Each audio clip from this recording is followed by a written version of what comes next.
Okay. Yeah. Okay. Um, yeah.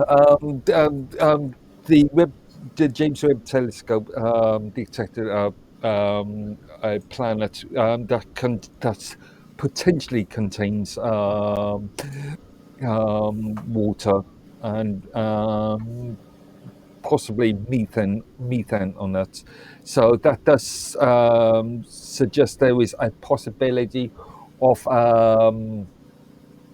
not a signature of life, but a possibility for the conditions to allow for life. I Right. know it's a very slight, small difference, but there is a distinction there. Yeah. Well, what did they say? Sulfur-based molecules called dimethyl sulfide, which on Earth are only produced by life, primarily maritime phytoplankton. So it is a signature for life, to be honest.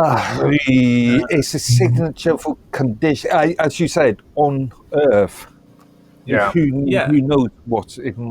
Yeah, we Well, what they're can. saying is, we have noticed that life produces it here, so possibly it can do it elsewhere.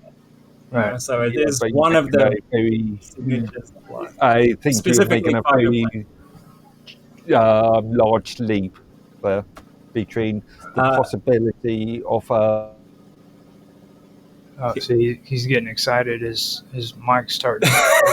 Com- can you put my screen back up, Roger? Yeah, I'll I show can. him the article. Yeah, yeah, I've read various articles anyway. So well, I want to add to that too, because you actually hit on some good points, and the article that I read on was off of freaking Science and Nature, hmm, and they actually did a pretty good article on it. They said that they mentioned some of the stuff that you mentioned, but they also added that there's a chance that these signs that they're getting, because what they have to do is they don't actually like visualize the planet, and I think a lot of people get a misconception of that because when they see these photos from uh, NASA, they think that they're the actual things, and they're not. Those are actually artists who draw those photos and they use them. But what they actually do is they take the telescope and they aim it at a sun and they wait for shadows to go yeah, through it. And the way they determined what chemicals were found on that planet is they looked at the difference in the coloring coming off of that shadow with the backdrop of the sun behind it when it's in between the telescope, Earth, and the sun. So that's how they do it. And what they said was this could indicate water. It could indicate, but it could also indicate a planet that has liquid lava all over it. hmm, For example. mhm, So the one thing that does tie it in is what Mr. Robot was saying when he was talking about the compounds there. But they said that the best thing to understand is just because that's the way it is on Earth doesn't mean that human or life is the only thing that actually creates those compounds. You know what I mean? We don't know that far ahead in technology to really determine that life is the only way that those compounds are created. Wow, hmm, I can't imagine that it would be. They said it's a 0.3% chance that the findings are a fluke, but Mm-hmm. they also say that not only is the planet 124 light years away, it's got a star called a red dwarf, right? So that means it's older than our solar system. The sun has already exploded into a red dwarf.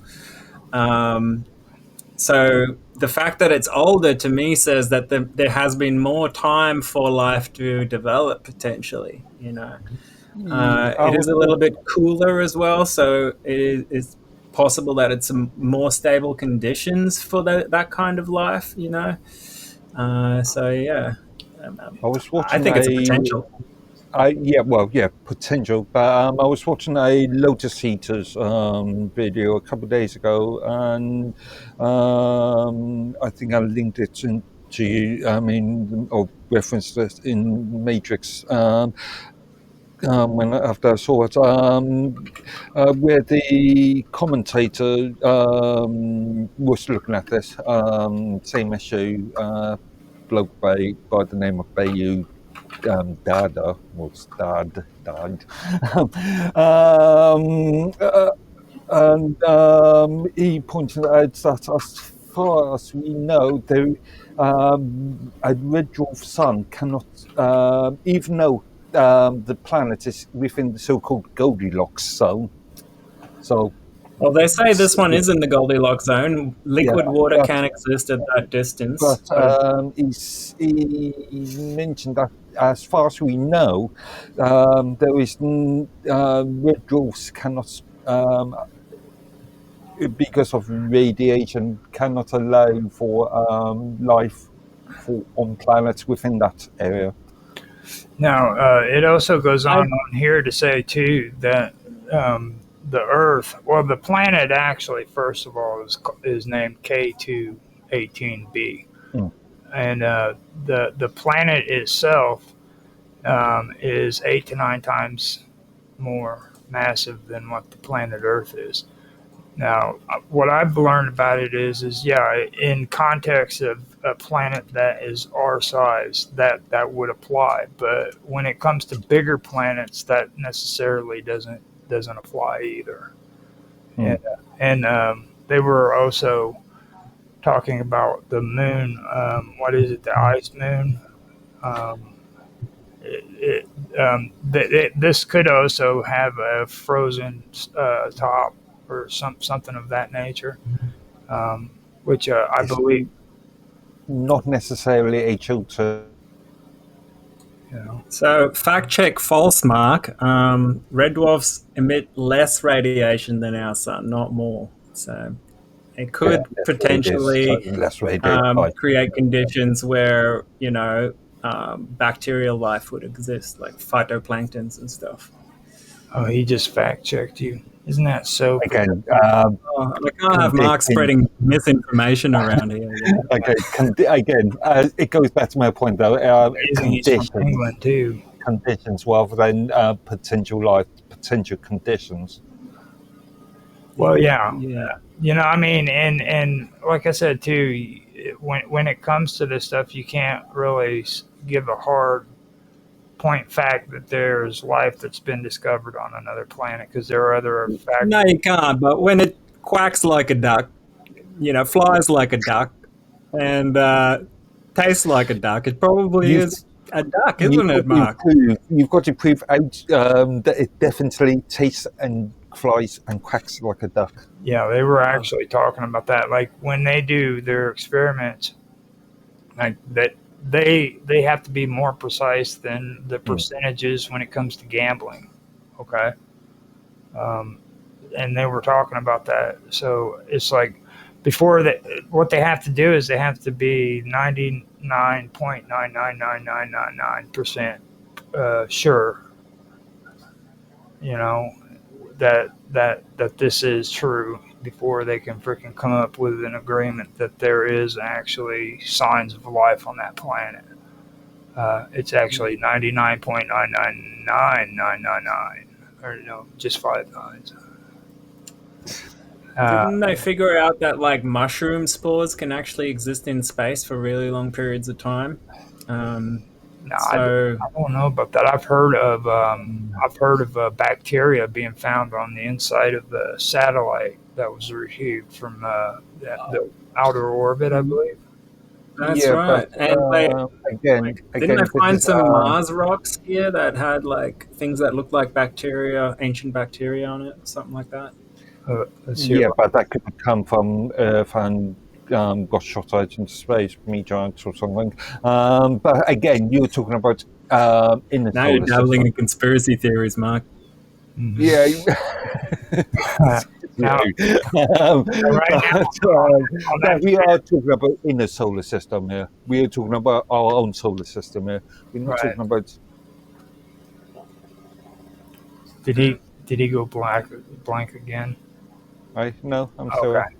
Now, I found out that right now they're at 97 or 99.7% sure, and that's not good enough for convincing scientists that this stuff is even there to be. 99.7. I'd take a bet on that.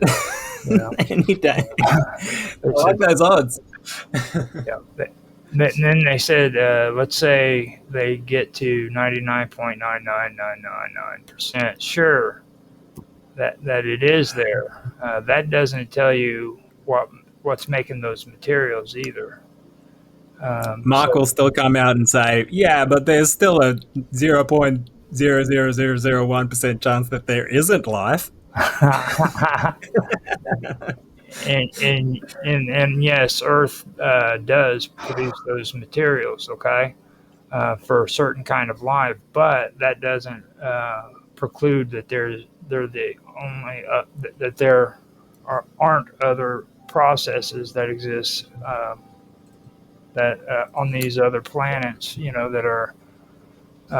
For that specific signature, they said it could also mean that there's a magma ocean over the planet, which means no life would exist there for sure. Right. But it would be cool because then you'd be visiting a freaking planet like the one off of freaking Star Wars, and I think that's cool. So any way you look at it, I think that's going to be a pretty cool thing that they're going to be looking at. So go ahead. Do you know about Francis Crick? No.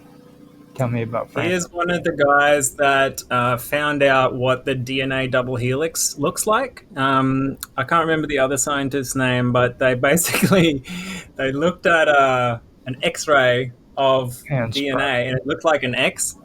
And then they took LSD and they actually realized it was a double helix. They were the first ones to discover it. And they also realized that the conformation of DNA is actually so complex. There isn't enough in our historical record. There hasn't been enough time for it to naturally have formed here. Mm-hmm. All right, let that sink in. Like, they were the first ones to come up with this idea of panspermia, directed panspermia, which says that DNA had to have come from somewhere else for life to exist here. Now, if you follow that logic, it means that either DNA is accidentally being transported around the universe, or it is intentionally being transported around the universe. Mm-hmm. And if the latter is true, we have sort of like scientist aliens going around using planets as petri dishes for genetic experiments, long-term, million-year-long, genetic experiments, which makes a lot of sense to me, considering that it's the perfect environment to do such a thing. You can monitor how DNA evolves over time and develops in different conditions. That would create the perfect place to come back to and harvest DNA for potential uses on other planets that have those conditions. You know what I mean? Yeah. Again, it just makes sense. You make an assumption that life didn't begin on Earth. And if you say this is not my assumption, Mark. This is the people who discovered DNA that came up with this theory. So that's a little bit of credence behind it. If life that didn't exist on this planet, you could say life didn't exist on any other planet, which, in probability, they only exist on one planet. Therefore, how did that sound? Look at the facts. Look at the facts, Mark. What have we learned in the last few years? All right, we've learned that there are spaceships going around our planet that we don't know where they come from. We don't know who's flying them, but we know we can't shoot them down, and they're going faster than anything we've ever seen before.